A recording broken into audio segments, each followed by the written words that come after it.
Throughout the world, throngs of people hailed the end of the war in Europe. It is 5 years and more since Hitler marched into Poland. Years full of suffering and death and sacrifice. Now the war against Germany is won.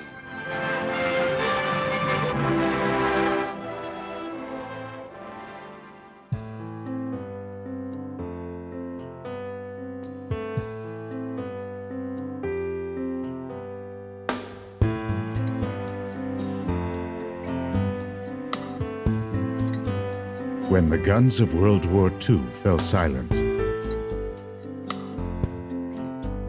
the world of the 20th century faced stark new realities. More people had died in this conflict than in any other war in mankind's history. Over 23 million soldiers were killed in combat. Nearly 40 million civilians perished.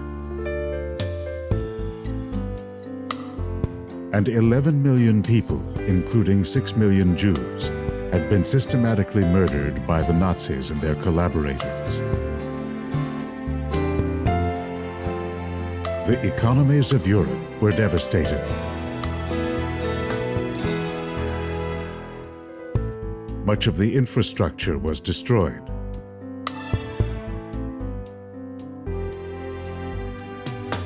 Borders had been redefined.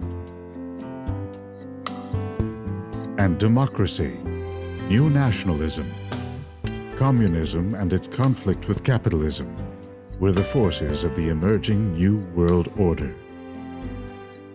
And for the Jews, once again, their faith had been tested, their world shattered, and their future uncertain. Destiny Films presents Faith and Fate, the story of the Jewish people in the 20th century. Episode 6, The Miracle of Israel, 1945 to 1948.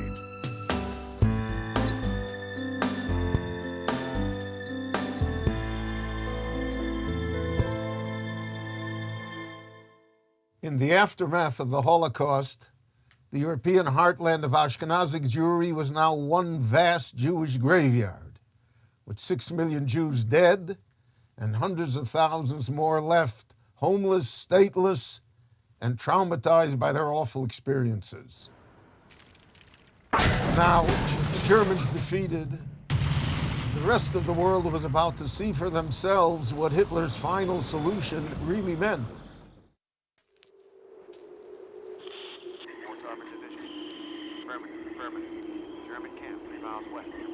When we entered the camp, it was like a nightmare.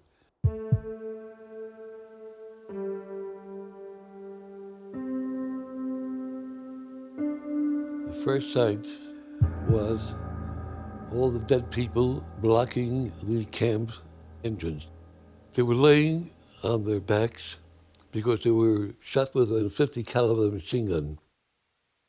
And I saw the body. I couldn't understand that this was alive just a couple of hours ago before the Germans ran away.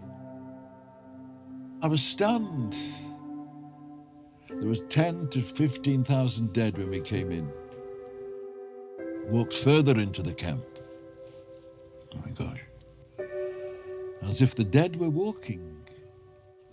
As if their bones were kept together by sinews of skin. I was just completely torn. I said, no one's going to believe what I see now. And that's the truth. No one did believe me.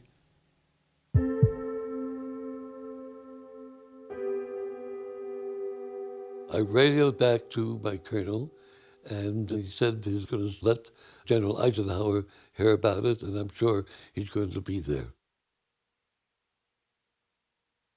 He was astounded. He couldn't believe what he saw. I find it riveting to this day, and to his credit, that one of his first directives says, I want now that reporters and cameramen come immediately to film what we see here. One, so the world should know. And two, these are the words pregnant with meaning, because years later people will deny this ever happened.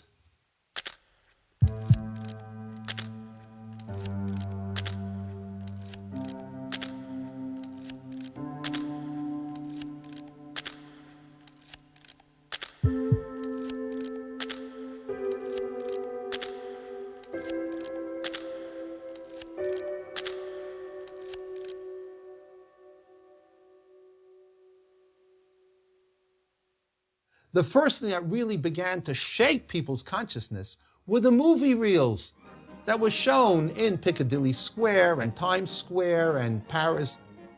And then people couldn't deny it anymore. Across the earth, the pictorial record which the world had seen of German death camps would not be readily forgotten either. Nazi officials like Joseph Kramer, the Beast of Belsen, have already paid with their lives for the crimes they committed against innocent men, women, and children.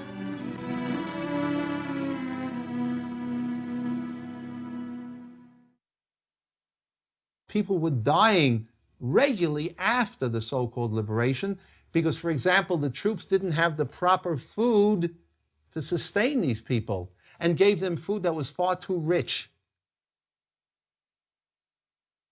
The Soviet Red Army was far better because they had much more of an understanding, and therefore they provided the right foods immediately.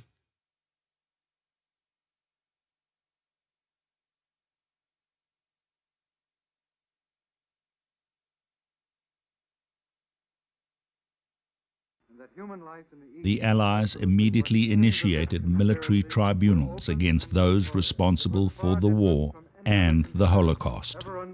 That all the defendants participated as organizers or accomplices in a common plan or conspiracy to commit crimes against peace, war crimes, and crimes against humanity. This order, dated 16 September... At the main trial at Nuremberg, former center of the Nazi Party rallies, 24 leading German Nazis and 6 criminal organizations, including the leadership of the Nazi Party, the SS, the Gestapo, and the High Command of the German Army, were brought to justice for their war crimes against humanity. However, Hitler and 2 of the main perpetrators, Goebbels and Himmler, committed suicide at the end of the war, escaping trial and certain execution. While bringing war criminals to justice was important for the survivors, reconnecting to any remnant of family, finding a home and rebuilding their shattered lives, these were the immediate issues of the day. When the camps were liberated, the survivors literally walked through the open gates with only the clothes on their back, and worse, with little or no information of what had happened to their families, their communities, and their loved ones. Gradually, slowly, we realized we were what you might call free. Except what did freedom mean under those conditions? There were no vehicles to take us away. We had no road maps. We were left, abandoned, to go somewhere. And everyone wanted to go back to their home base to see who else had survived. What happened to my people? What happened to my family, my cousins, my uncles, the great-uncles, aunties? There were absolutely nobody. Not a distant cousin, absolutely nobody. Our families were killed. Our homes were no longer. Nobody had any family. No place to go back to. And I went back to our house, and I found the floorboards ripped up, and my mother hid jewelry there and money in case we come back. Of course, there was nothing there. Windows broken, doors taken off. There was nothing of home, nothing left at all. There were no psychiatrists, no psychologists. Nobody debriefed us from the trauma of 6 years. There were no support systems. You know, in any type of tragedy, there's a support system. Nobody was there. No country wanted us. But worst of all, there was no family waiting. But it was not only the world of Ashkenazic Jewry that was destroyed by the Nazis. With the complicity of the Balkan states, Italy, and Greece, Sephardic Jewry did not escape the ravages of the Holocaust.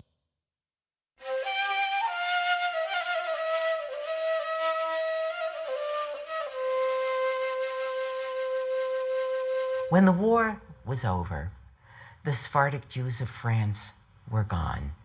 The Sephardic Jews of Holland were gone. By gone, I mean had been murdered. The Jews of Sarajevo, Sephardic Jews of Europe, the Greek diaspora of 500 years in the Balkans was gone. The Sephardic Jews of Greece, in one of the most total and rapid deportations within a 4-month period, were annihilated, usually at the entry to Auschwitz.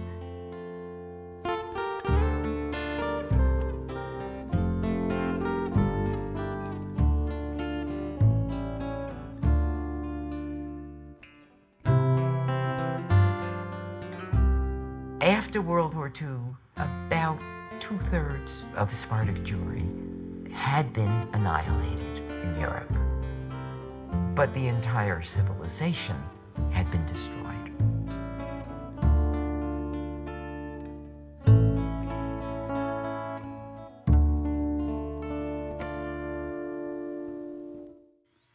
It is a horrible thing to live every day with the knowledge that you might not live to see another day. I'm still haunted today. There isn't a day or 2 days should go when a certain thought doesn't come to my mind from the past. Anybody who was in a position like I was, and if he tells you he's totally normal, he's a liar. Understandably, for many, their suffering and the tragedy of the Holocaust was a test of faith too hard to bear.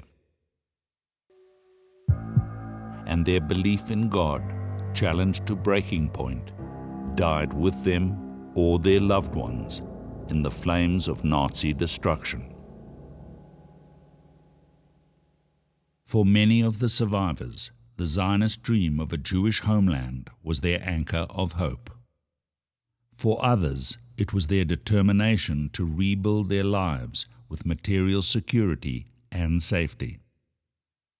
And yet for others, the faith that has sustained them through their darkest days became the building block of recreating a Torah life wherever they could. For those of us living today, especially in relative affluence and luxury, it is virtually impossible to fully relate what happened to the Jewish people during the Holocaust. In reality, we are still in a traumatic state over it. The only answers and sources of comfort that we do have is to look back into our history, to what has happened to us before, and to remind ourselves of God's promise of Jewish survival and ultimate triumph. For me, especially from a Jewish perspective, there is no greater inspirational story in the 20th century than the story of faith after the Holocaust. To understand in some way how people could have had this faith, despite everything. It is the way to begin to understand the core strength of Jewish survival throughout Jewish history. Faith during the Holocaust was so important, because in the most difficult times, you saw how everybody is killed in front of you. You saw you did not have food. It was so horrible. The only thing actually that kept you going was your faith. Many people lost it. Many. And many of the secular people committed suicide by going to the fires. I knew why I was in Auschwitz. I was a Jew. I knew how Rabbi Akiva died, what the Jews have undergone throughout the 2,000 years. that secular Hungarian Jew, he didn't know why he was in Auschwitz. Didn't make sense to him. When we were lined up in Auschwitz, separating, people who to the gas chamber and who to life, my father was very worried about me. He called my name twice. Shendele, Shendele. Continue to believe in HaKadosh Baruch Hu. Continue to believe in the Torah. Continue to believe in all the mitzvot and keep them. And whatever happens, take in faith the Yisurim, the tortures of HaKadosh Baruch Hu, and never turn away from him. That gave me a lot of strength, a lot of strength. My father said, we must have trust in God, trust in Hashem Yisborach. That meant to me that his faith wasn't broken yet. He knew where he was going. He knew that he was going to be taken back to Auschwitz, which meant to be thrown into the gas chambers. But he still said that we must have faith. That's the last time I have seen my father. God's spirit is in everybody. This spirit goes back to the source. God, in his own way, he took people's life. Every human being will have a reckoning day. But a man who was around there, who died there in a concentration camp, reckoning is over. And he's given the highest award of heaven because he died for the sake of God. The way I think of faith is like an eggshell. It's a fragile thing. And you have to hold on to it. I mean, it can withstand a lot of pressure, but then the slightest thing can shatter it. I had grave questions of the purpose of life. If this is what life has to offer, what's the point? And if there was a point, I had to find it and make a decision. It wasn't a decision up here, it was a soul decision to attach myself to the rope of Jewish history and Jewish belief. It was my act of rebellion against the forces of destruction. It was my act of affirming that I am alive and that because I'm alive, I had an obligation to make the rest of my life meaningful and purposeful. And I had to give my children something more than a history of destruction. And my sister said, where was God? How can that be? And I am not going to do anything. I'm not going to keep Shabbos. I'm not going to. And I thought, she is right. And my brother says, well, can you imagine? It was like hitting back at God. God forbid such a thing. But we felt so bitter and so terrible. But we weren't normal, you know. We were very highly strung and peculiar. And when Pesach came, it was automatic. We said, what are we going to do about Pesach? And my sister said, we're going to chuck out all the dishes we have, all the saucepans. We're going to buy new things, and we'll have a proper Pesach. And the smiles on my brothers and sisters' face, it was like a relief. Suddenly we're allowed to become normal, you know? And my father said, you saw how your mother was killed, 2 of your brothers. You saw how the rabbi was buried alive. And you saw everything. My child, you must remember and you must tell about it. But my child, ubacharta b'chaim, you must choose life. In the hospitals, I got myself books and taught myself partly English, German, mathematics, and physics. And it is my faith that helped me along all those years that I started out from nothing, and then I got my bachelor's, then my PhD, and all my life I was a professor of physics. My work is found in every science library of the world. My face has been with me all along. If it weren't for my face, I couldn't have reached what I have reached. When I look at my grandchildren, when I look at my children, my sons who are full of Torah and secular education and so on and so forth, it's only my face that carried me along all those years. Every survivor's story of faith is a living testament of triumph over evil. It is a far more powerful and positive message to tell over to our children how the Jewish people have continued and survived and grown despite what has happened to us. All these survivors, these saved remnants, they scattered like seeds in the wind, like dandelion seeds being blown all over the place. And like dandelion seeds, they implanted themselves in towns, in cities, in countries all over the world. And they began to be busy with building lives.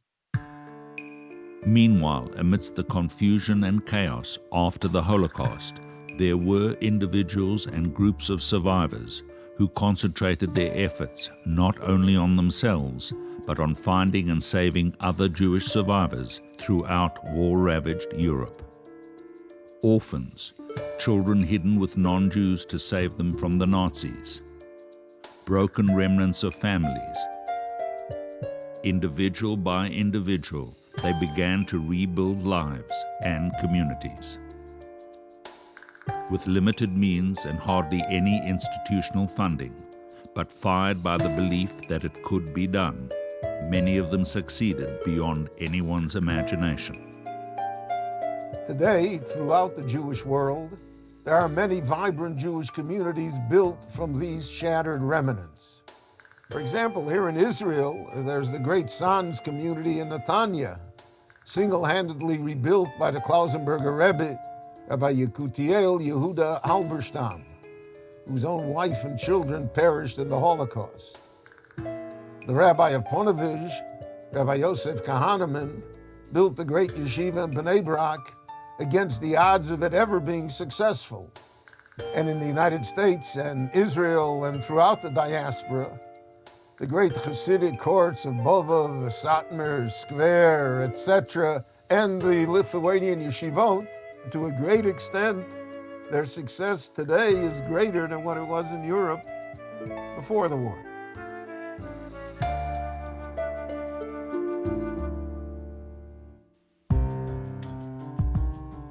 After the war, the Allies faced a major humanitarian crisis. The economies and societies of war-torn Europe were devastated. Millions of refugees had to be repatriated to their countries of origin.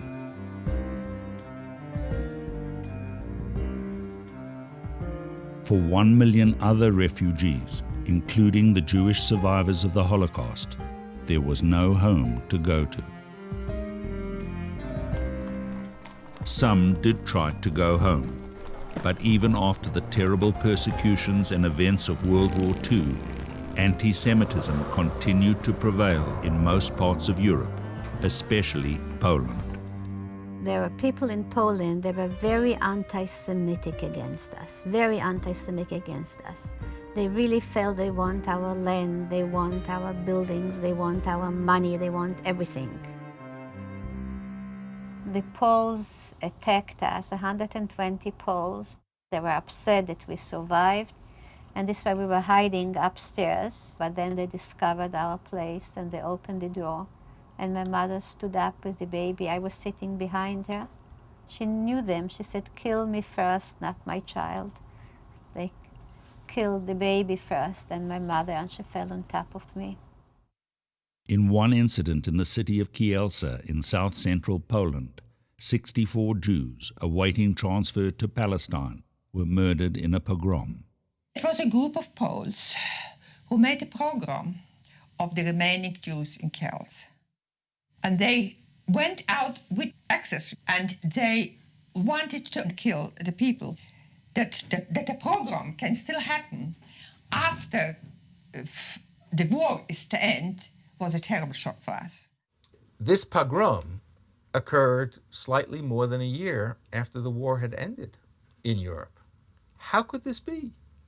After more than 3 million Jews were systematically killed as Polish citizens, and millions of others coming from other countries were killed on Polish soil, how could a Polish mob attack and kill Jews in this way? One of the consequences was that the several hundred thousand, maybe 300,000, 350,000 Jews who had come back and were living in Poland decided at that point it was no longer a viable place for Jews to live. For a brief period after the war, impoverished Polish, Lithuanian, and Russian Jews who had been exiled into Central and Asiatic Russia during the war were allowed to leave the Soviet Union. To cope with all the refugees, displaced persons camps were set up by the Western Allies in order to accommodate stateless and homeless survivors. DP camps were set up for displaced persons. At that time, we were known as the Sherit HaPleitav, the saved remnant. And it's actually a biblical, it's a prophetic statement.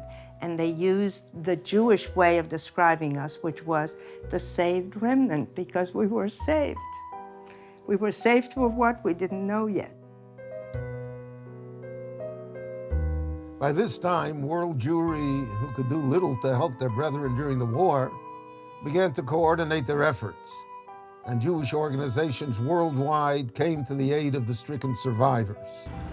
The American Joint Distribution Committee and its British counterpart, the Jewish Relief Committees, set up food distribution centers, medical facilities, and schools.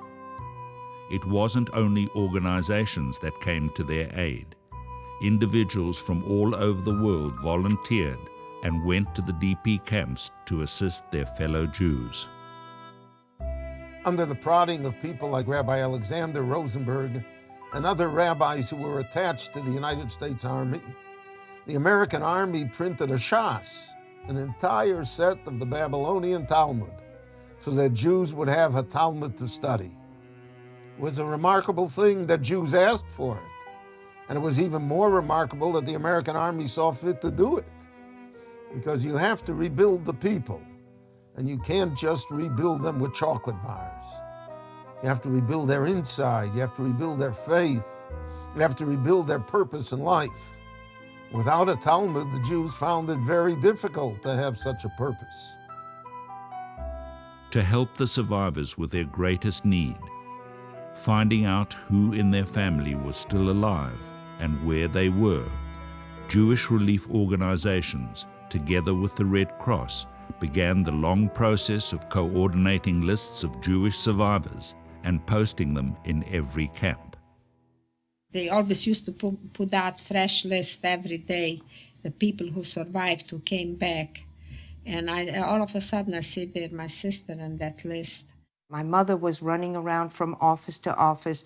There were postings, people were producing lists of people they had encountered along the way, people they had encountered in a camp somewhere, people they actually saw die. People wrote letters to so-and-so DP camps in Germany. We didn't know where, when, what. And these were carried from place to look for relatives all over the world. And my older sister got one of those letters, and she came back to Hungary. My sister I met in Siget. She was crying and thinking she came home and she has nobody in the world. And here, all of a sudden, she sees me coming just across the street, and she started to scream. And since then, we were inseparable. Even after all they had suffered, the survivors were now facing a stark new reality, that of being rejected and unwanted. There was a boy of 16 in Bergen-Belsen who said to us, "Everybody has a home.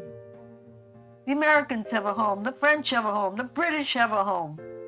Only we don't have a home. We must go to Palestine. But for the desperate survivors, returning to Palestine was not possible. The British, who controlled the country, remained adamant. Their official immigration policy, as stated in their White Paper of 1939, continued to severely restrict Jewish immigration to Palestine. The British passed this White Paper, which put the end to the pledge of the Balfour Declaration of November 1917, where Britain had pledged itself to facilitate, as the language had it, the establishment of a Jewish national homeland in Palestine. How so?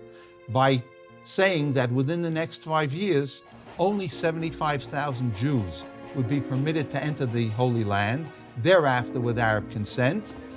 Everybody realized that no Arab, given a free choice, would allow any Jew to come into Eretz Israel. That's the White Paper of 1939, which, alas, remained in force throughout the war.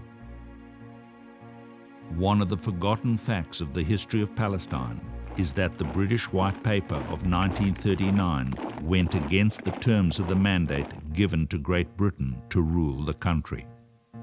The League of Nations Permanent Mandates Commission, by a majority vote in May and June 39, said the White Paper ran counter to the original British pledge of the Balfour Declaration and the mandate. So in effect, the British, by merrily doing thereafter what they wanted, acted in an illegal fashion according to the League of Nations. History is full of broken promises. In reality, the British, serving their own self-interests, actually turned against the Jews that they were meant to help.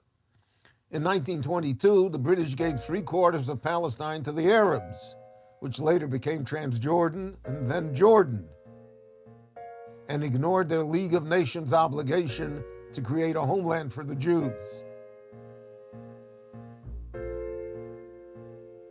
But throughout the Second World War and right up to 1948, they forcibly restricted Jewish refugees from entering their promised land. It's unbelievable. The British had the audacity to call the survivors illegal immigrants, when in fact it was their actions that were totally illegal. But who was there to police the British? The League of Nations itself was dissolved at the onset of World War II, and almighty Britain was left free to do exactly what it wanted to in Palestine. The rest of the country will do as well as the borough of Stepney. In 1945, Clement Attlee became British Prime Minister, his Labour government sweeping away the wartime leadership of Winston Churchill. The Labour Party had come in, and in Palestine there was such joy because the Labour Party for years had said, we don't like what the British are doing there and we're going to change it, and they let it be known they were going to continue making it a homeland for the Jews. But as soon as they came into power, they changed, and it became exactly the way it was under the Tories. The British were afraid, as their secret memoranda indicated, we don't want to have a flood of Jews coming to the Holy Land. They feared it would jeopardize their relations with the Muslim world, jeopardize oil interests in Iraq and elsewhere. It's ironic that in our greatest hour of need, the doors to the promised land, promised also by the Balfour Declaration, were barred shut. The dominions of the British Empire, Canada, South Africa, New Zealand and Australia followed Britain's lead, restricting immigration of Jews into their countries, as did countries in most of the rest of the world. In the United States, the Johnson Act of 1924, which restricted immigration to America, was still in effect after the war. Despite restrictions, there were Jewish refugees that managed to find their way to America and other countries.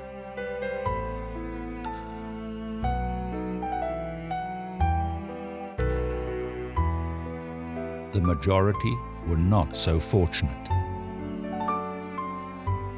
For the desperate survivors still in the DP camps, with the world turning its back on them, there seemed to be no solution to their plight. There were some good-natured liberals who said, let the Jews go back to their homes after the war, and that will prove that we are setting up a good democratic world, having defeated Hitler and his minions. Go back to what homes? On the blood-soaked soil of Europe? That was absurd. In Palestine, David Ben-Gurion and the Jewish Agency saw the desperate situation of the refugees as a unique opportunity to bring pressure to bear on world opinion. Ben-Gurion came to the camps to bring the message of Palestine. And he thought that he is going to find broken people, people without hope. They were not Zionists before the war. Their Zionism was not ideological. They had their own life experience. And their life experience was that their neighbors did not want them, and that European society did not care about their fate. And they wanted to be among Jews. They understood they don't have another possibility, another way of rehabilitating their own lives. And the idea of the Jewish state gave them two things.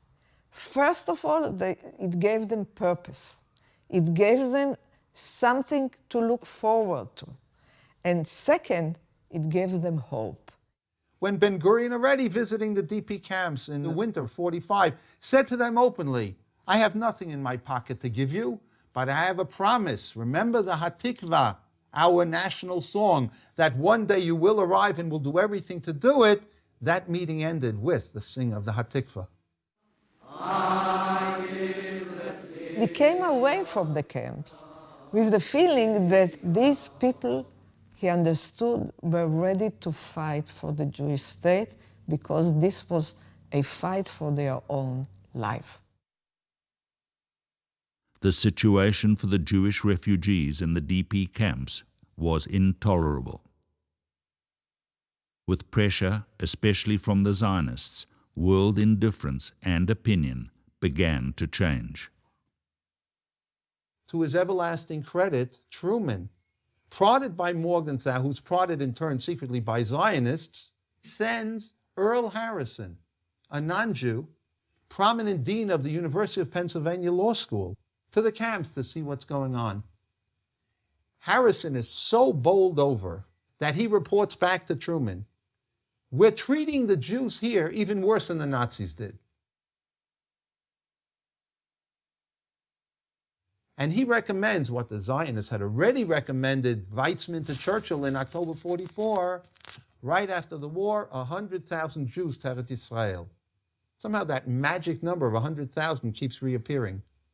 And Truman, uncharacteristically for an American president, bites the bullet on the spot, contacts his opposite number, Attlee, who says, Clement, don't you think we should send 100,000 of these people to Palestine and then we'll solve the problem of the Jews? That's a humanitarian response. He's not pro-Zionist at this point. The British are shocked. They weren't expecting this. So Attlee turns to his counterpart vis-a-vis foreign affairs, that's Ernst Bevin, foreign secretary, and the cabinet, this is Attlee and Bevin mainly working together, come up with the decision, well, let's form an Anglo-American Commission of Inquiry. The Anglo-American Commission of Inquiry into Palestine consisted of 6 British and 6 American members. And we went from one DP camp to another and got all these stories, and you could see it affecting members of the committee. They broke up. Some went to Poland, some went to Germany, and then we went on to Jerusalem, and Dr. Chaim Weizmann, who later became the first president of Israel and was the first one to testify. And he told the committee that there had to be a homeland, that everything he had been telling them would happen was now happening. And he was so impressive that you wondered how anybody could not believe what he was saying. All 12 members unanimously recommended that 100,000 refugees be sent to Palestine, and that Palestine should become a binational state, guaranteeing safety for Jews and Arabs alike under international trusteeship. The Zionists were in a quandary. We want 100,000, we certainly don't want binationalism. The Arabs were certainly opposed because they want it all. They certainly don't want 100,000, they don't want binationalism. The recommendation of the committee came as a shock to the British government, and they immediately rejected the plan. The Jews should establish a monument to commemorate Ernest Bevin, the British foreign minister, because of his obstinacy. Because had he agreed to the influx of 100,000 Jews to Palestine, maybe the whole question of the Jewish national home, of the Jewish state, would evaporate, because people would say, okay, we have solved the question of the survivors, we gave them the 100,000 that they demanded, and that's the end of the story. But the British would not do that. Ernst Bevin would not allow one additional Jew to the 75,000 promised in the White Paper of '39. Ernest Bevin's actions can be viewed as yet another example of heaven's hidden hand in Jewish history. Just like the Lord hardened Pharaoh's heart, and Pharaoh would not allow the Jews to go to the Holy Land, Bevin's heart was also hardened against the survivors returning to the very same Holy Land. It is ironic. Bevin's intransigence steeled the will of the survivors, and it was now their persistence against British injustice that influenced world opinion and eventually led to the creation of the State of Israel. Throughout the war in Palestine, there had been ongoing disagreement between the two Zionist camps on how to deal with the British. Chaim Weizmann, David Ben-Gurion, and the Jewish Agency, who had maintained a truce with them throughout the war, believed the road to a Jewish homeland was through political expediency, pressure, and negotiation. On the other side, there were two underground militant organizations. The Irgun, led by Menachem Begin, a Polish immigrant whose parents were murdered in the Holocaust, and its breakaway, the extreme anti-British Lehi, started by Avraham Stern. Both the Irgun and the Lehi felt the only way to get a Jewish homeland was to fight for it. The British were our enemies. Enemies in any way you can name it. They worried about the oil, they wanted Arab sympathy, and they backed them. At that time, they blocked the way for the Jews in Europe to come here, and more than 50% of world's oil fields were in the Middle East owned by the British, and that was a very good reason why they needed this land for their empire. But we didn't care about that. We needed our land for our freedom. The unrelenting policy of the Jewish freedom fighters was armed resistance, getting rid of the British by force. They attacked them wherever they could and however they could.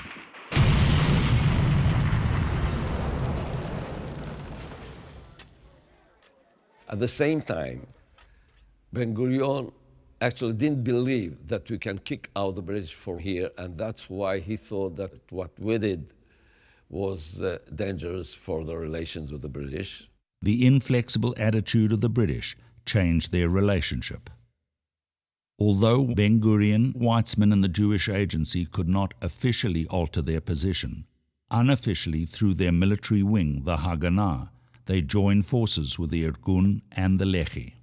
The United Resistance Movement, created after October 45, when the British continue basically the White Paper, restrict Jewish immigration even after the Holocaust, into Eretz Israel, led to the unity of the armed different groups in Eretz Israel.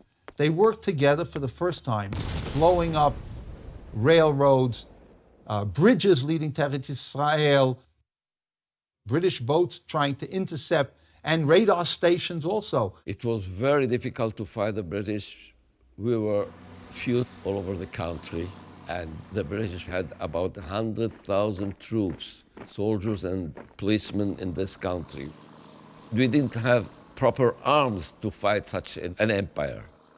The only way to get arms was by breaking into British camps to get arms from their stores, and we knew that by that we sacrificed lives. It was a painful way to get arms, but we had to do it. Ignoring the unbending policy of the British against Jewish immigration, the Zionist escape movement in Europe, the Bricha, with the covert help of the French and Italian governments, stepped up its clandestine efforts to smuggle Jewish refugees to Palestine. In the summer of 1946, more than 4,000 immigrants were smuggled into Palestine. They were moved secretly in small groups across Europe, from country to country, on foot and in disguised trucks. They told us that in the evening we are going to cross the border between Hungary and Romania. We were all sitting pushed together, covered by blankets, that nobody should see that these are human beings. The people who were supervising the border were paid by the Zionist movement a nice sum of money, and they closed their eyes and they let the trucks to go over to Romania. It was a treacherous journey over thousands of miles of difficult terrain, under constant threat of detection.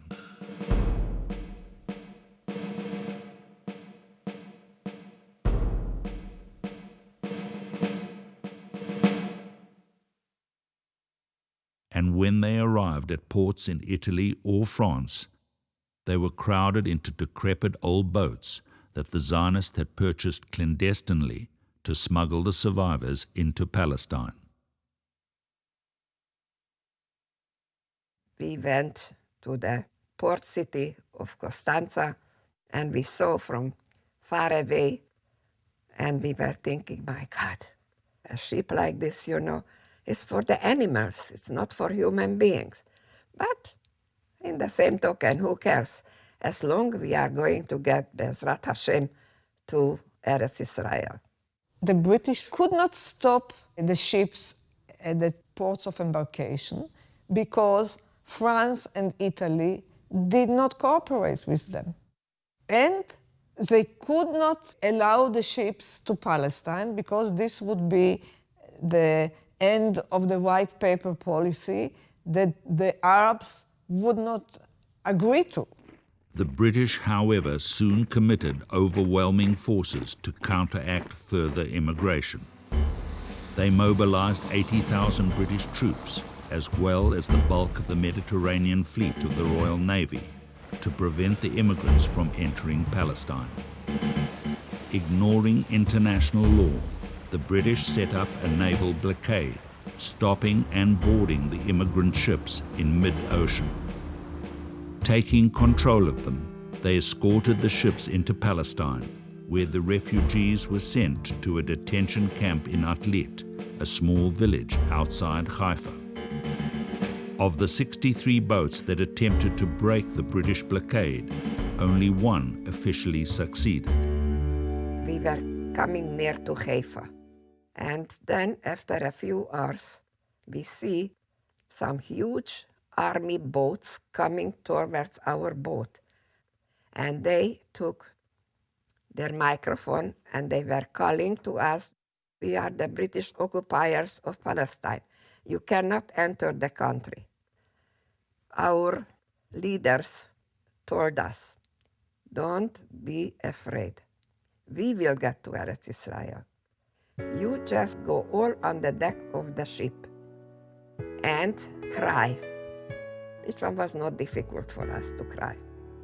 And beg them that you went through the hell, which one is all true, and you want to come to this country because you need to recover from all the hardship, that you lost your parents, you have nobody, you're young, you're not coming here as soldiers. So after a few hours of discussion between the leaders of our boat, our ship, and between the British Army, we were given the permission to come to the port of Haifa. The lines of people were unbelievable waiting at the port. This was the first boat to arrive to Israel after the war. They wanted to see whose children are alive, whose relatives remained. There were 63 boats that made it from the cursed ground of Europe on the way to Eretz Israel, stopped by the British. 52,000 Jews on those boats. They endangered everything, their lives. But they knew the risk was certainly worth it, far better than what preceded them in Europe. Every month, according to the quota of the White Paper, the British released 1,500 Jewish refugees from Atlit into Palestine. But the immigrants continued to arrive, and the camp soon became overcrowded beyond its capacity. In the summer of 1946, the British decided to deport the immigrants to Cyprus. They hoped that these detention camps would act as a deterrent, but they didn't. The immigrant ships kept coming, and the confrontations between the desperate survivors and the British often turned violent.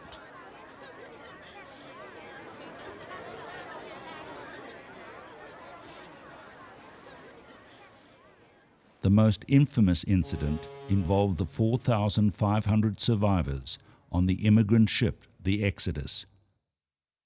The English intelligence got to know about the plan, and as we came out from France, they were there. Daily they would approach us, they would say, in the name of His Majesty's government, we know that you are Jewish illegal refugees. Please turn around, go back, because you will not be allowed to land at your destination. By the time we reached the last day, there were 7 British ships around us. When they came to the conclusion that we are not heeding their command, they rammed the ship. The British boats were sandwiching us in now, and our boat was lifted up into the air.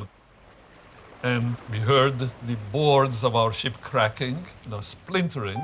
The water went in and people were standing until here in water, the people that were on the lowest deck. The soldiers, helmets on, each of them had a shield in his hand, and they were ready to jump from their boat, but 800 hands were raised and 800 cans of goods were flying in the direction of the British, and within a few seconds the British decks on the 2 sides were cleared. The soldiers ran away because there was an overwhelming response, cheers of the young people. And that was the first time that our people could give expression to their frustrations of all those years. You see, now we were fighting back. You see, that was a great moment. There was a battle that was maybe 1.5 to 2 hours until the English just threw in tear gas, and we didn't see anything. A young fellow threw himself at the grenade and threw it back at the British boat. Now the British saw that he picked up the grenade and they killed him.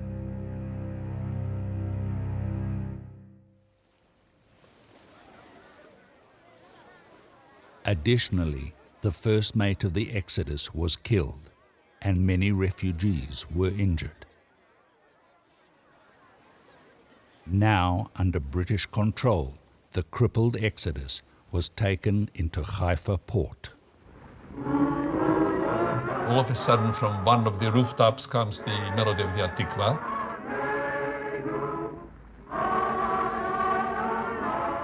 And then when the shore stopped singing, the front of our boat picked up the Hatikva.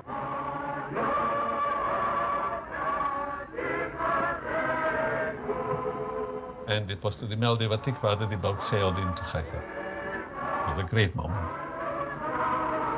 It was the most tearful, the most screaming Hatikva that can be. All those people, after all, everyone with his bundle of suffering that he went through, and here you see Palestine and the English are at your back.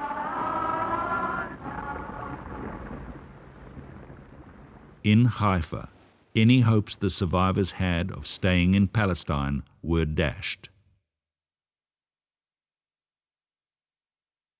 They were met by British troops who immediately transferred them to 3 waiting ships that had been refitted and fenced in to prevent any resistance. The survivors thought they were being deported to the internment camps in Cyprus. However, the British had decided to ship them back to France as a deterrent against illegal immigration. In the harbor of Dubuque, France, another act of the drama unfolds as the Runnymede Park, one of 3 ships bearing 4,500 refugees, the displaced persons removed from the Exodus, bound for Palestine, refused to land in France. Lo nazuz mipo, we will not move from here. Israel, only to Israel, only to Israel.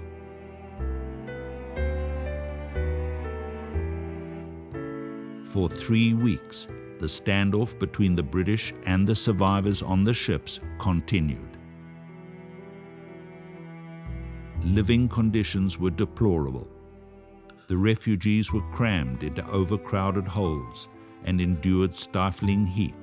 Yet, they would not give in. The British ran out of patience and they said, if you will not leave the boat by the end of next day, then we are taking you to Germany. It immediately created such an outrage around the world that hundreds of correspondents came to Port Taboo to cover this story. A story of a country sending these Jews who had suffered so much back to Germany, to the death land. The irony is that the British plan backfired. The plight and resistance of the Exodus survivors swayed world opinion against the intransigent British and in favor of the Jewish cause. Seemingly, these refugees had come so far for so little. However, with only a glimpse of the promised land before being sent back to Europe, and armed only with their own will and determination, these saved remnants were a pivotal force in the fight for the Jewish homeland. On another front in Palestine, the British had to face mounting pressure from the united resistance movement of the Haganah, the Irgun, and the Lehi. We blew up their trains, police headquarters again and again, shot British policemen. Many of us were killed, many were wounded, many were arrested. My best friend, Alexander Rubovich, was tortured to death by the British. When he was 16 and a half years old, they tried to get from him information about his friends, about the organization, where we hide arms, where we meet. And they didn't get from him one word. I got wounded twice. Once badly in my head and blinded my right eye. And I want to tell you, it's nicer to see with 2 eyes, but it's much, much nicer to see our freedom with 1 eye than to see the British around ruling with 2 eyes. The British realized that there was this united resistance. How do you capture the leadership of both the Haganah and the Jewish Agency and bring moderates into the picture, put an end to more militant Zionism. So they came up with a plan called Operation Agatha, which the Jews called HaShabbat HaShorah, the Black Sabbath, because it was on a Sabbath, the last one in June 1946, that the British raided not only the Jewish Agency building, but rounding up the Zionist leaderships and others, and the Haganah leadership. Over 5,000 people, including almost all the leaders of the Yeshuv, were arrested, with the exception of David Ben-Gurion, who was out of the country, and Moshe Sneh, the head of the Haganah, who managed to escape. The British then blockaded a large section of central Jerusalem to prevent further attacks. The Irgun were quick to retaliate. Their target was the British military headquarters at the King David Hotel in Jerusalem. The Irgun put some explosives in milk cans underneath in the basement of the King David Hotel, according to its version, warning then the British, as they always did, and others around, an explosion is going to occur, vacate the hotel. It didn't happen. The British position was either their position, we never got the warning at the top, or B, we're going to take orders from the Irgun.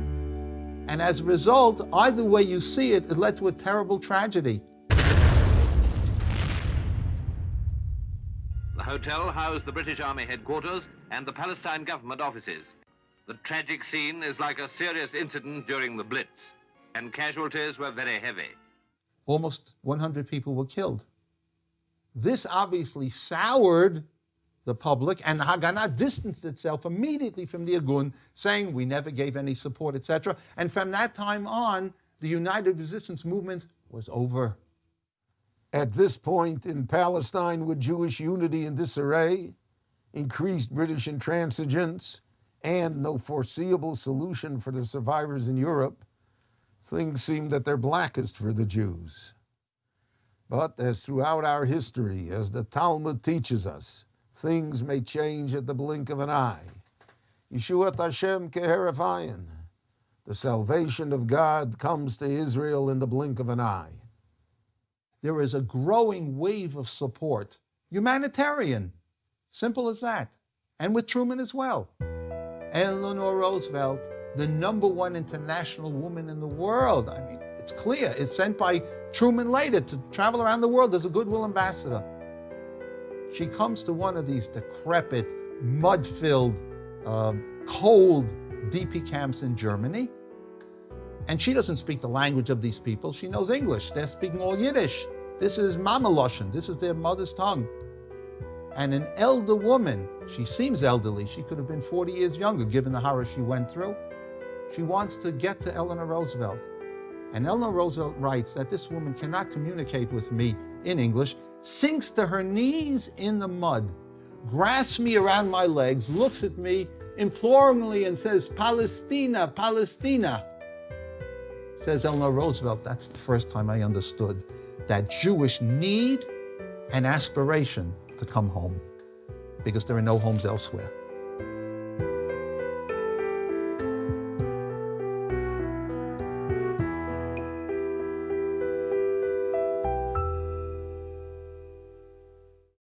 With world opinion swinging in favor of the refugees in Europe and the establishment of a Jewish state, the Zionists in Palestine and in the DP camps still needed the help and influence of world Jewry to support their cause, especially in America.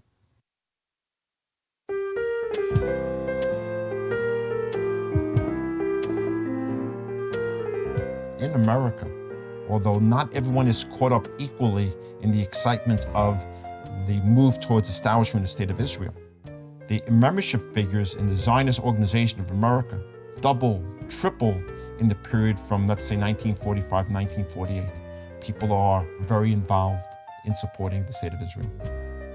There's a lot of excitement, and they get involved by contributing money, by going to rallies at places like Madison Square Garden, or going to street demonstrations, or petitioning their elected officials, doing what can be done within the confines of the American democracy.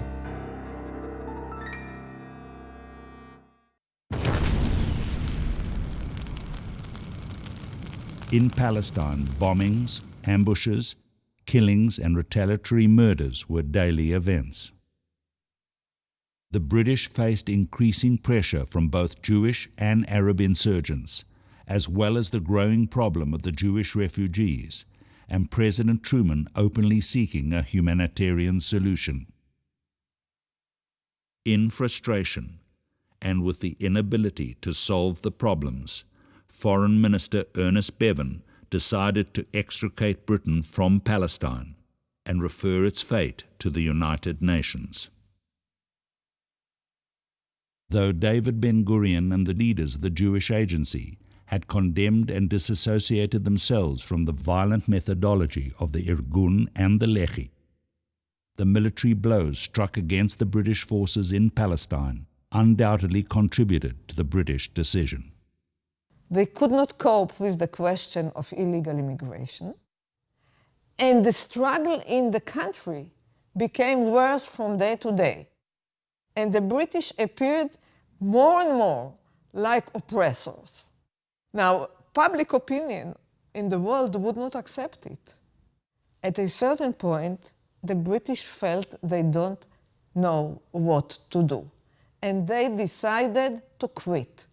They felt that they were the punching bag of both the Jews and the Arabs, because both sides would not agree to anything that was acceptable to the other. The British government had won a Pyrrhic victory in World War II. It emerged as a nominal victor, but its empire had been severely weakened, among other places in the Middle East. The British were beginning to draw down their empire. In the middle and late 1940s, they were going to withdraw from India, from Palestine, from other parts of the Middle East. The Soviet Union welcomed this and regarded Palestine as perhaps one of the first big cracks in the British wall of imperialism.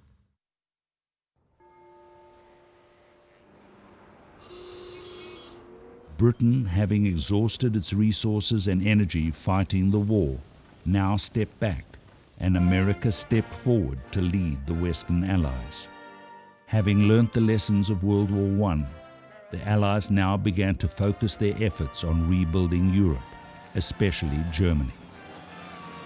There's a recognition that the mistakes of World War I, of abandonment of the international scene, is something that America cannot afford to do. And we as an American people, as an American government, as an American nation, emerged from World War II as one of the two great world powers, along with our antagonists, the Soviet Union. So abandonment of the battlefield, this is the political battlefield, is something that cannot take place. And one of the ingenious plans that is promulgated by the American government is the Marshall Plan to get Western Europe and Central Europe, Germany and Austria and the countries they decimated, back on their feet so that they will not become victims of the incursions of the Soviet Union, which had desires to move even further westward, as the Soviets reassert the communist idea of being an international movement. The end of the war saw the Soviet Union as the great victor on the continent, because the dividing line between American and British and French forces on the one hand, and the Soviets on the other hand, left actually in the Soviet military control all of Eastern Europe. And the result was that now the British felt threatened. The British needed American support against the Russians all over Europe, because otherwise the Russians would have proven an enemy that Britain cannot face.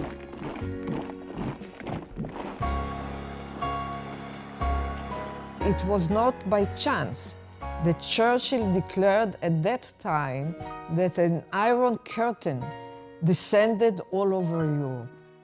The Iron Curtain was the symbol of what was to become the Cold War between the Soviet Union and the free world. Soviet expansionism was becoming a dominating threat, not only in Europe, Britain, and America, but also in the Middle East. Stalin begins to revert in 1945, certainly when the war is over, to the traditional Soviet posture of anti-Western policies. He understands the victory of the war as the defeat of fascism. And what is fascism? Fascism is the last stage of capitalism. It means now that the rest of the capitalist world is doomed. And the proof is that Hungary, Romania, Czechoslovakia, Poland, Bulgaria, and the eastern part of Germany have all become socialist. The wave of the future is socialism. To consolidate his power in Eastern Europe, Stalin closed the doors on Soviet immigration. The effect of this was that now several million Jews were trapped behind the Soviet Iron Curtain with no hope of escape. Ironically, the Soviet Union would play a very different role in deciding the issue of a Jewish homeland in Palestine in the United Nations. In April 1947, having been given the Palestine problem to solve, the United Nations formed UNSCOP, the 11-member United Nations Special Committee on Palestine, to investigate the situation. It was now up to this committee to determine the possibility of a Jewish state in Palestine. I traveled everywhere they went and found the members of that committee so wise and so wide-eyed and so open to everywhere we went that I felt this committee is going to do something real. It was remarkable because its members consisted of small states, not of America, not of Russia, certainly not the British, etc.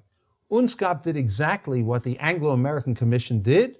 It sent its delegates first to the DP camps. It heard testimony in Washington and in London, then went off to Eretz Israel.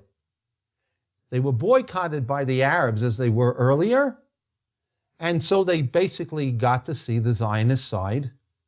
But they also saw the viability of the Jewish enterprise in Eretz Israel. Not only agriculture, industry, culture, that they could defend themselves. So UNSCOP, on the 1st of September 1947, announced its recommendation, majority and minority. Majority would clearly be a separate Jewish and a separate Arab state in Palestine. The minority to favor clearly the Arab side. That day to me is again the hand of God in history. I don't want to be over dramatic, but let's remember that Herzl, where the whole story politically began for Zionism, writes in his diaries after the First World Zionist Congress, on the 1st of September 1897, if I say that in 2, 3, 5 years a Jewish state will be created, everybody would laugh at me. This is secreted in his diaries. But in 50 years it will happen. Exactly 50 years to that date, UNSCOP's majority report came out for a Jewish state. With another dramatic swing of history's pendulum, for the first time in almost 2,000 years, the reality of a Jewish homeland seemed possible. But with 56 members of the United Nations yet having to vote on the partition plan, the outcome was far from certain.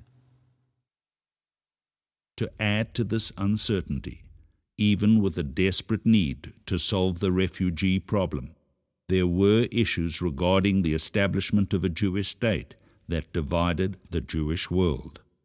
There are significant pockets of non-Zionist and anti-Zionist feeling within the United States. Some of them were involved in the reform movement, which in the 19th and early 20th century was doctrinally anti-Zionist, anti-nationalist. Also, part of the story is that the Orthodox theological problem with the State of Israel is based upon two fundamental principles. One, the idea that Jews were exiled by God and they are to remain in diaspora in Golah until, in a messianic context, God will redeem the Jewish people. And anyone who attempts to hasten that return is running counter to the thrust of Jewish tradition.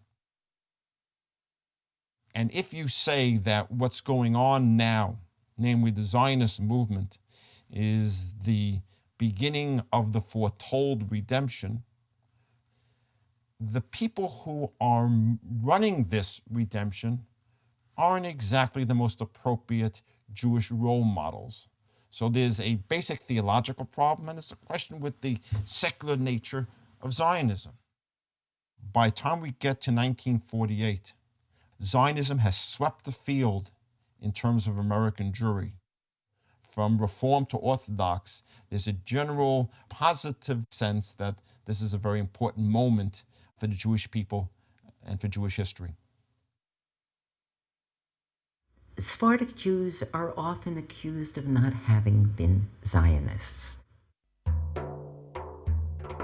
Political Zionism as a European socialist movement was not part of their world, but closeness to the land of Israel was. The return of the Jews from the Muslim world to Israel had begun 100 years before. Jews of Bukhara, of Central Asia, were among the first to come and settle outside the walls of the old city of Jerusalem. The Jews of Bukhara did not have to have a Zionist emissary tell them, come, become a new Jew. They were already coming to Eretz Israel. The Jews of Yemen had come 100 years before. The excitement of return, the sense of redemption that filled the hearts of the Sephardic Jews throughout the Mediterranean world occurred. It wasn't a political solution of rational problems. It was a fulfillment of a Jewish dream. The race for Palestine was on, and the diplomatic maneuvering by both the Arabs and the Jews to lobby the member nations of the UN for their vote became a country-by-country struggle by the Zionists to ensure support for their dream of creating a Jewish state and returning to the homeland of the Jewish people. So there are various factors involved. A lot of it is luck. Some of it is humanitarian support. But every string was pulled by the Jews. It was a nip and tuck thing. There was no certainty of a two-thirds majority. The UN's partition plan for Palestine gave the Jews a disjointed, sometimes disconnected, gerrymandered country. It also separated Jerusalem from the rest of the Jewish state and placed it under UN international supervision. The response by both Jews and Arabs to this United Nations plan would eerily foreshadow all future Arab-Israeli peace negotiations held much later in the century, when the Arabs again would fail to agree to peace treaties that clearly favored them. Although the UN's proposition was far from ideal for the Jews, the Zionists quickly agreed to the UN plan of two states, one Jewish, one Arab. However, the Arabs not only rejected the plan in its entirety, they warned that they would push the Jews into the sea. On November 29, 1947, the resolution to partition Palestine and establish a Jewish state was put to the vote. Afghanistan, no. Argentina, abstention. Saudi Arabia, no. Soviet Union, yes. United Kingdom, abstain. The United States, yes. The resolution of the DUC Committee for Palestine was adopted by 33 votes, 13 against, 10 abstentions.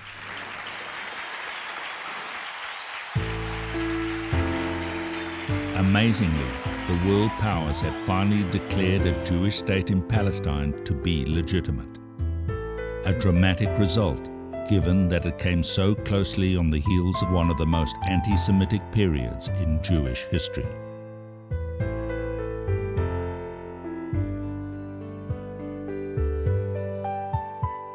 And the Arabs stood up and said, "Over our dead bodies," and walked out. I was at the UN when they did that. The Arab states, of course, voted against the establishment of these two states, with the philosophy that either we get all or nothing at all. This maximalist stance proved to be their undoing for the next 50 or more years. One of the great surprises in the UN vote for partition was the Soviet Union's decision to support the founding of the Jewish state. It's miraculous to a Jewish believer. It's perfectly understandable. Someone higher up is pulling the strings. But to the historian, it's the only time when the Soviets and the Americans are agreeing at the UN at the height of the Cold War on a major issue. Why did the Soviet Union support the creation of a Jewish state in Palestine? Andrei Gromyko, the USSR representative to the UN, depicted it in humanitarian terms. And he said, the Jewish people had suffered tremendously in the last war. Millions of Jews are displaced. They have no place to go. He was not, of course, referring to Soviet Jews, but to the refugees from Poland and Czechoslovakia and Hungary and Romania and so on. They need a homeland. A Jewish state in Palestine would provide that. That was the official reason. The unofficial reason for supporting the Jewish state was that it would get the British out and begin a process whereby the British would be forced to withdraw from Jordan, from Egypt, from the Sudan, from Iraq, and so on. Moreover, of all these countries, the Jewish Yishuv, what was to become the state of Israel, had the greatest potential for becoming a socialist state. What the Soviets seem to have neglected was that the dominant socialist party in Palestine, in the Jewish Yishuv, was not a Marxist party.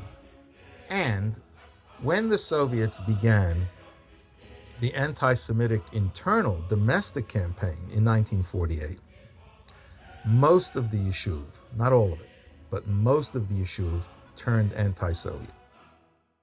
The repercussions of the UN vote for partition would have a direct effect on the nearly 1 million Sephardic Jews living in Arab countries.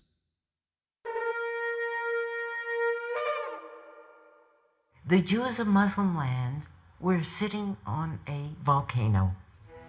The events of Palestine, that is, the riots, the attacks on the Jews, the discussions within the United Nations of what would be the fate of Palestine, all of these incidents begin to have local reverberations in Muslim lands. Almost 1 million Jews were caught in various stages of destruction.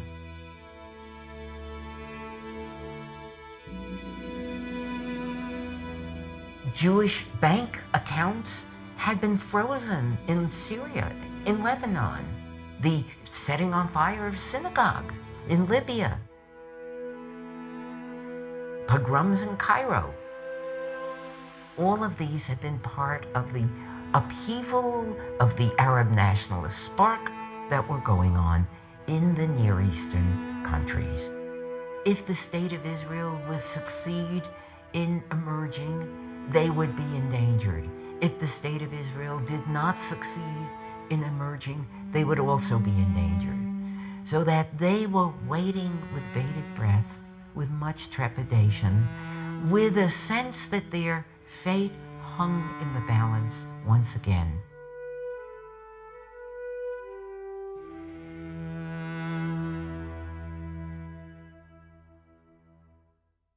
Looking back at the partition plan, there was one vital thing left out that may have changed the course of history in the Middle East. No provision was ever made for a UN mediating force to implement the plan. The world and the British turned their backs and left the Jews and the Arabs to sort out the problem by war. Even while defending themselves from increasingly violent Arab attacks, the Jews continually attempted to offer the Arabs their hand in peace. Unfortunately for everyone, Jew and Arab alike, the Arabs would have none of it. Directly after the UN vote, Arab anti-Jewish aggression escalated. Within the first week, 62 Jews were murdered by the Arabs. Over the next several months, throughout Palestine, in cities and settlements, Jews were attacked and killed. During February of 1948, Arab militants exploded 2 major bombs in Jerusalem. The first destroyed the Palestine Post building. And 2 weeks later, a bomb was detonated on Ben Yehuda, Jerusalem's main street, killing 44 people. A Hadassah medical convoy with markings of the Hadassah hospital, killing 77 Jewish doctors, nurses, medical students on their way to Mount Scopus. The British were nearby and lifted nary a finger until it was too late.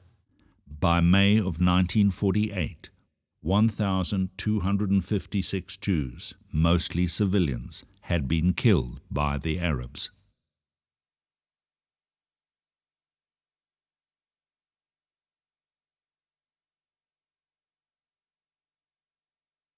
The British not only continued to prevent Jewish immigration, but increasingly clamped down on the Jews in Palestine from importing desperately needed arms and ammunition to defend themselves. One of their major aims was to find the caches of Jewish arms and to confiscate them. And they did indeed locate the main cache of arms in Kibbutz Yagur, and it was a great disaster. To compound the problem, while Jews were restricted from entering Palestine, Arab infiltrators from Jordan, Syria, Egypt, and Lebanon entered the country unhindered. Jerusalem was cut off by an Arab blockade, and the Jewish quarter of the Old City was besieged and bombarded.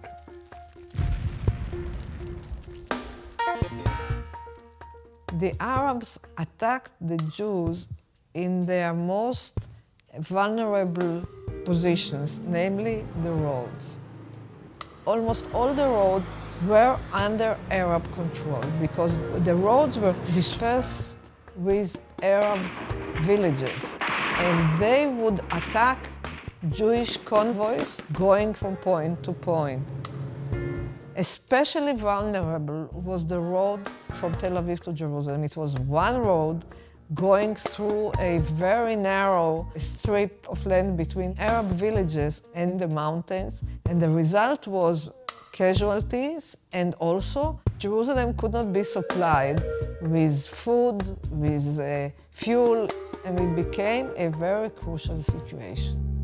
With the Arab control of the roads and Jerusalem under siege, many outlying Jewish settlements were isolated and vulnerable to attack. Miraculously, only 2 of them fell to the Arabs.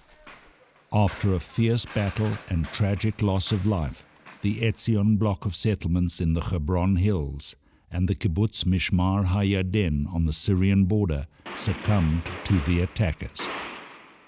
Disunity among the Arab forces in 1947-48 tremendously weakened their position, whereas the Jews had this very impressive, experienced Haganah, with Etzel and Lehi contributing their own parts to the struggle of the Jews.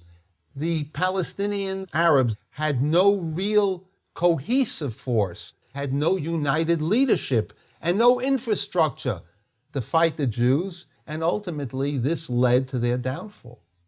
The leadership and the educated classes in the Arab cities preferred to leave the country and not to stay in the war zone. With the departure of the leadership, The simple people felt that they had no guidance. Anarchy became the rule of the day in the Arab areas. So much of the Arab struggles were not so much against the Jews at first, but different Arab chieftains and people come from the outside who could not get along one with another. A power struggle erupted amongst the Arab leadership. The Grand Mufti of Jerusalem, Haj Amin al-Husseini, who had spent a major part of the war in Nazi Germany, allied with Hitler, organizing the Nazi Muslim Legion, wanted to secure his domination of Arab Palestine.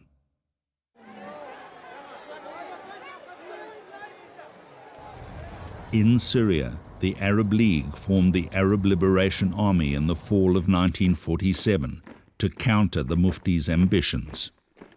On another front, King Abdullah of Transjordan had his own ambitions to merge Palestine with his kingdom.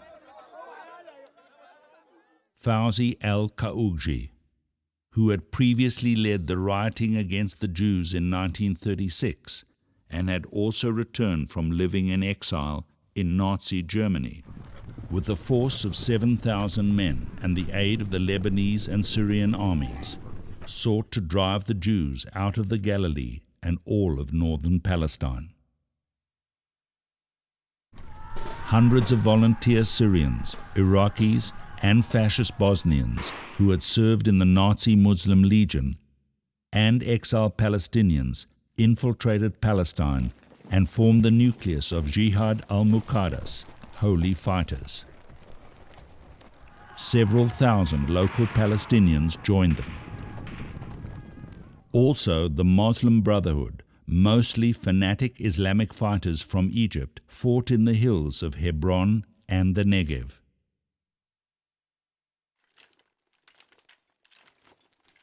However, in reality, despite isolated victories, the Arabs were beginning to lose their war over the control of Palestine. The Arab armies could not unite themselves, and therefore, when they instructed some Arabs to leave, Jaffa was controlled by 70,000 Arabs overnight. When the Haganah, for example, forces got major key posts, almost all of these Arabs fled. They didn't have to flee. The Jews in Haifa begged Abba Khushi and the others, the mayor, stay. They fled. And many assumed, as in past wars or struggles, that they would return home. That was not to be the case. The mass of Palestinian Arabs did not understand that this war against the Jews was fundamentally different from previous colonial wars in the area. In past wars, the local Arabs fled their villages knowing they would return after the conflict ended. But this time, it was different.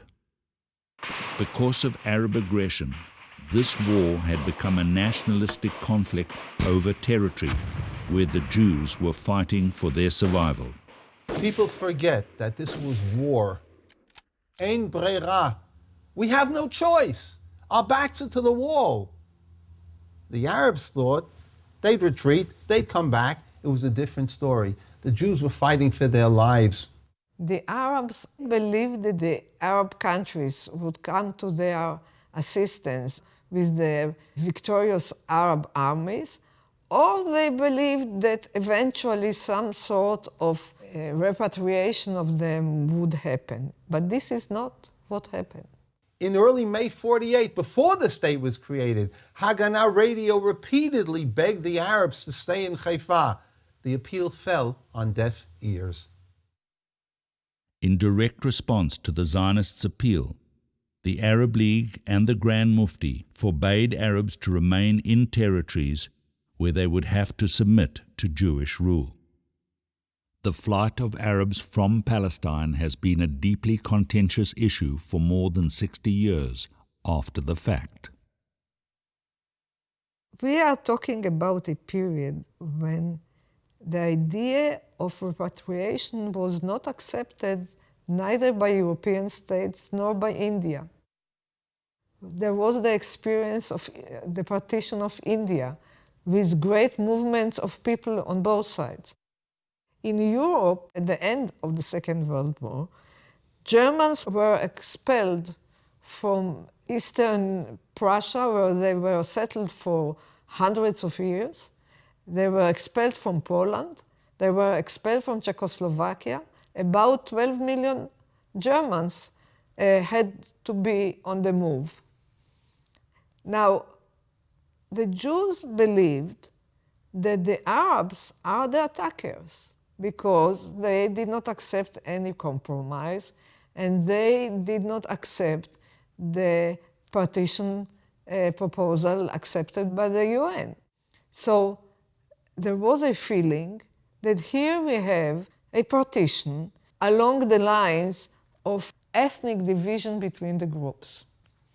So in the same way that Germans were not allowed back to the countries where they were expelled from, or the Pakistanis back to India, the Jews believed that this is a similar case and that the Palestinian refugees would settle in the Arab countries bordering on Israel. This is not what happened. For the ordinary local Arab living in Palestine, the situation was personally tragic. But let us not be naive here. The Palestinian Arab leadership and the leadership in the surrounding Arab countries knew exactly what was happening. This was an escalating war for the complete control of Palestine. Abdullah of Transjordan, Farouk of Egypt, and Ibn Saud of Arabia unite the Arab world against the Jewish state. Abdullah alone commands an efficient fighting force, the Arab Legion, trained and equipped by Britain under the terms of her treaty with Transjordan. On one hand, after the most terrible persecution in their history, where nearly 40% of the world's Jewish population had been murdered in Europe, the Jews were fighting for their right to return to their legally apportioned part of Palestine, as decided and approved by the United Nations. On the other hand, the Arab leadership, having rejected the United Nations partition plan, made their position quite clear. They were fighting for total control of Palestine, and they were determined to drive the Jews into the sea. The borders of the new Jewish state were now emerging, not from UN resolutions, but from the bloody battles between Arabs and Jews. On April the 18th, 1948, the British evacuated Tzfat and Tiberias in northern Palestine. Immediately, the Jews and the Arabs rushed to take possession of the former British strongholds. In a battle reminiscent of the Maccabee victory over the Greeks, the Palmach, the strike force of the Haganah, with only 1,400 soldiers under the command of Yigal Allon, defeated 10,000 Arab fighters to take control of Tzfat in the Galilee. Here, too, many thousands of Arab residents fled to surrounding Arab countries. Britain indicated it would leave the country by August 1948, but as the fighting began to turn against the local Palestinian Arab forces, it moved the departure to May the 15th, convinced that neighboring Arab armies would invade and overwhelm the Jews. In the United States, old tensions emerged anew. President Truman began to support the creation of a Jewish state, but was bitterly opposed by Secretary of State George Marshall and Secretary of Defense James Forrestal. Initially, President Truman refused the entreaties of an aged and ailing Chaim Weizmann to meet with him. But at this point in time, divine providence revealed itself.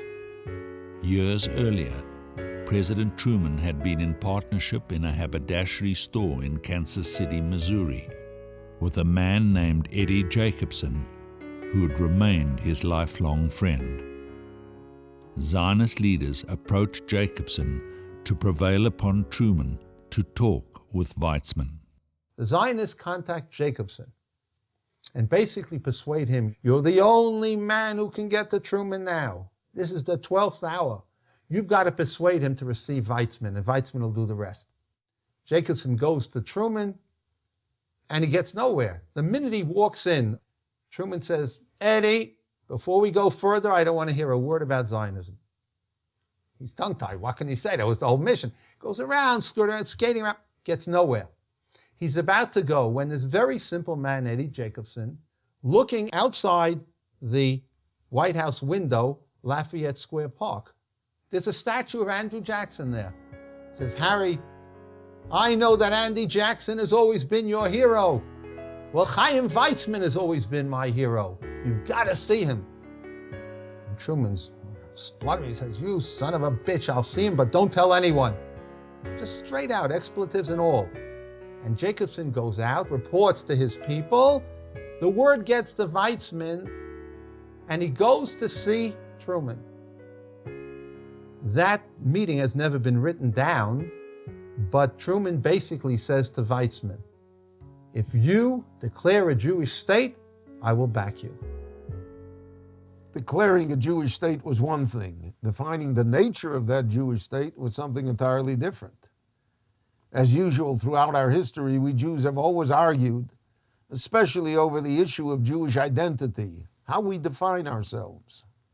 The Declaration of Independence itself is a reflection of the tensions between the secular and religious camp. And that's always plagued Zionism. For example, does one mention God's name in the Declaration of Independence? Secularists and extreme ones such as Yitzhak Greuenbaum of the Jewish Agency wanted to have no mention whatsoever. The religious insisted, how can you have a Jewish state in a declaration without the name of God mentioned? The compromise was Tzur Yisrael, the rock of Israel. For religious Jews, that clearly meant God. We say it in our prayers, Tzur Yisrael, before the Amidah, of the Tefillah of every day. On the other hand, for secularists, that could mean anything. And that was purposely done, if you will, to paper up the differences between the religious and the secularists.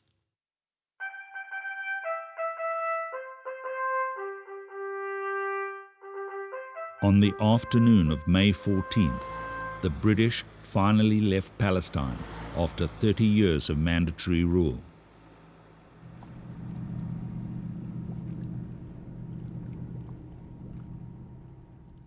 Amidst the increasing violence and chaos of the collapsing Palestinian society around them, and in the face of the threat of Arab invasion from other countries, the Executive Committee of the Jewish Agency voted in favor of the establishment of a Jewish state.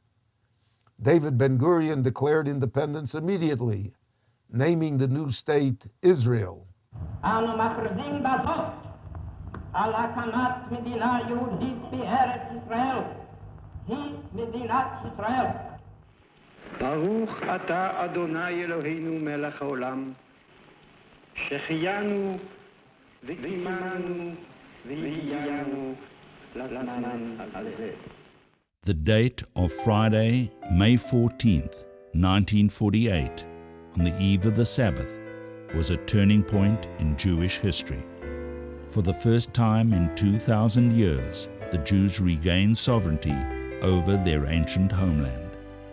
11 minutes after Ben-Gurion's declaration, President Truman was the first world leader on behalf of the United States of America to officially recognize the new state of Israel. The United States recognizes the provisional government as the de facto authority of the new state of Israel. It was announced by loudspeaker in the streets, you know, and everybody who could move, who could walk, went, and together we were dancing in the streets and thanking Hashem that he helped the people of Israel to become again a nation. And for us survivors, for sure it meant a lot that we can be in our country and we won't be called again dirty Jew. For the survivors of the Holocaust, waiting in the DP camps in Europe and the internment camps in Cyprus, this moment which they had prayed and suffered for so long, was finally a reality. They, together with Jews world over, celebrated this historic moment. But their celebration soon turned to concern. On the one hand, the declaration of Israel's independence could be viewed as an act of possible national suicide.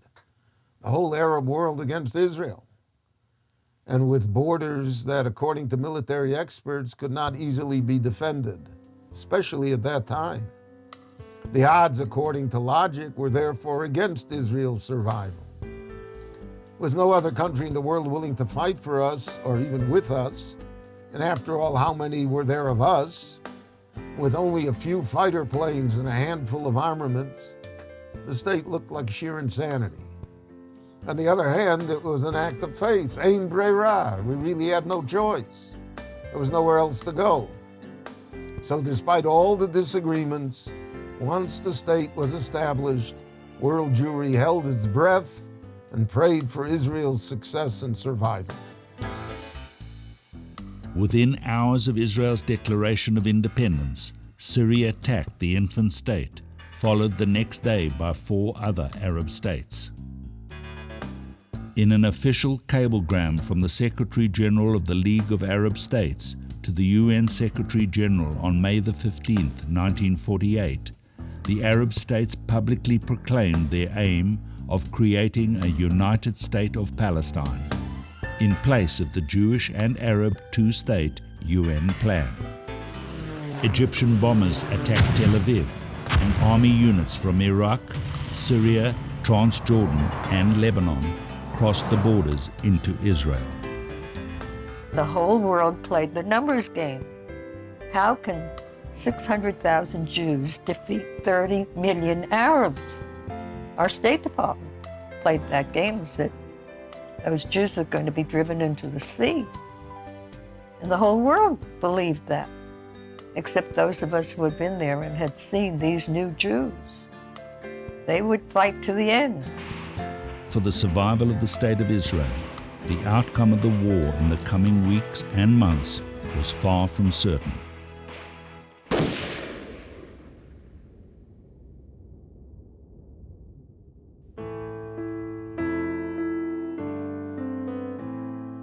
For the believing Jew, the remarkable resurgence of Jewish life after the Holocaust and having the land of Israel back in our hands after 2,000 years of exile were miracles, direct signs of the divine hand in Jewish history.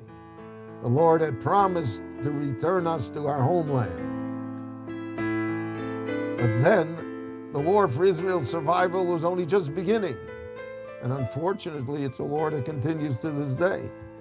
It's really a tragedy that the Arab leaders in 1948 found no place in their hearts to live and let live, and accept the United Nations partition plan, which was so favorable to them. Had they done so at that time, how different the story of the Middle East and the world might have been today. Perhaps, during no other decade in the 20th century had the pendulum swung as widely for the Jewish people as it did from 1945 to 1948. For every Jew in the world, especially each and every survivor who lived through the Holocaust and saw the Jewish state miraculously emerge just 3 years later, with the War of Independence still raging, the story was far from over.